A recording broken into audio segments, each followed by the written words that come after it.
एक बार पंजाब के एक भक्त थे स्वामी जी के, वो दर्शन करने आए तो इत्र लेकर आए। होली का सा समय था, होली का सा समय, जो ये बसंत का जो समय होता है, बसंत का। तो सोचा स्वामी जी वैसी कोई पदार्थ तो स्वीकार करेंगे नहीं, विरक्त संत है, चलो इत्र ले चलते हैं। हिना इत्र, हिना उस समय, हिना का समय था, उसके बाद गुलाब आता है, तो ले चलते। प्रणाम किया। उस समय स्वामी जी कुंज में नहीं थे, उस समय यमुना पुलिन में बैठे थे, आनंद से बैठे हुए थे। राधा कृष्ण की होली लीला का मानसी ध्यान से दर्शन कर रहे थे, होली चल रही थी और बैठे आनंद से डूबे हुए। बाकी को तो कुछ नहीं दिखाई देते, कोई अलौकिक वस्तु को देखने के लिए अलौकिक नेत्र चाहिए। ऐसे बैठते पहुंचे जो भगत जी थे पंजाब के, इन्होंने चरणों में प्रणाम किया। तो अरे कैसे कब आए? बोले महाराज बस आया, दर्शन की इच्छा थी, मैंने सोचा होली उत्सव बिहारी जी का दर्शन कर आऊं, आपका आशीर्वाद ले आऊं।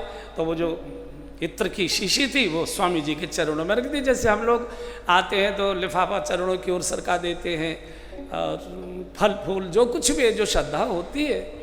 तो स्वामी जी के जब चरणों सामने इत्र रखा तो स्वामी जी पता नहीं क्या सूझी, ऐसे उसकी डाट खोली, उसमें से वो जो एक और डाट होती है वो निकाली और यमुना पुलिन में ऐसे ऐसे पूरा छिड़क दिया। उस समय 1 लाख रुपए का वो इत्र लाए थे, 1 लाख रुपए का।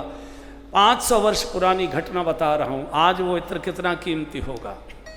बोले तो कुछ नहीं, वो जो आए थे सज्जन बोले तो कुछ नहीं, लेकिन मन में मिसमिसाहट हो गई, इतना महंगा इत्र आए और स्वामी जी ने बालू में डाल दिया।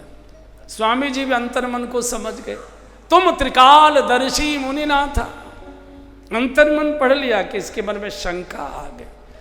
तो थोड़ी देर बाद चलो बिहार जी का दर्शन करते हैं। कुंज में आ गए, कहा विठल बिहारी जी का दर्शन करा दो, होली लीला हुई आज, दर्शन करा। और जैसे ही विठल विपुलदेव जी ने बिहारी जी का पट खोला और ये आगे बढ़ा, तो जो इत्र ये लेकर आए थे उसी इत्र की सुगंध की लपटें बिहारी जी के अंदर से आ रहे थे। पूरा का पूरा बिहारी जी हिना में भीगे हुए थे। आए और चरण पकड़ लिए, अपराध क्षमा हो जाए, अपराध क्षमा। क्या हुआ? क्या अपराध कर दिया?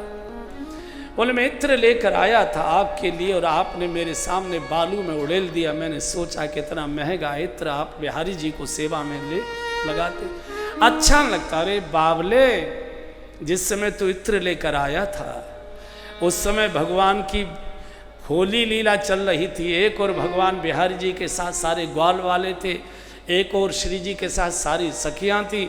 बिहारी जी ने रंग भरा पिचकारी में और तान दी श्री जी के ऊपर चलाने के लिए, और श्री जी ने जैसे ही कहा अपनी पिचकारी मटकी में डाली तो मटकी खाली। एकदम चीख पड़ी, अरे ललते मटकी खा लिए, रंग कहाँ है?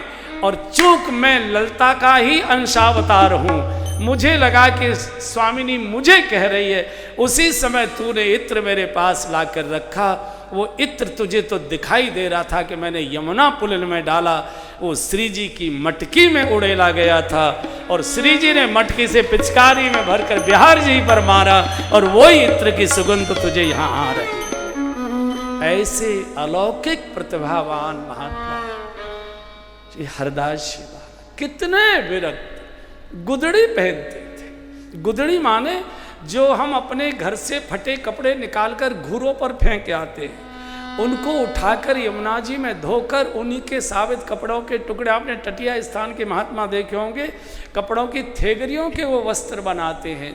वो गुदड़ी परंपरा आज तक चली आ रही है। कबहुक चना चरवन कबहु उपवास, एक एक वृक्ष तले एक किदनवास, कबहुक चना चरवन कबहु उपवास। ये विरक्त साधना से ईश्वर मिलता है।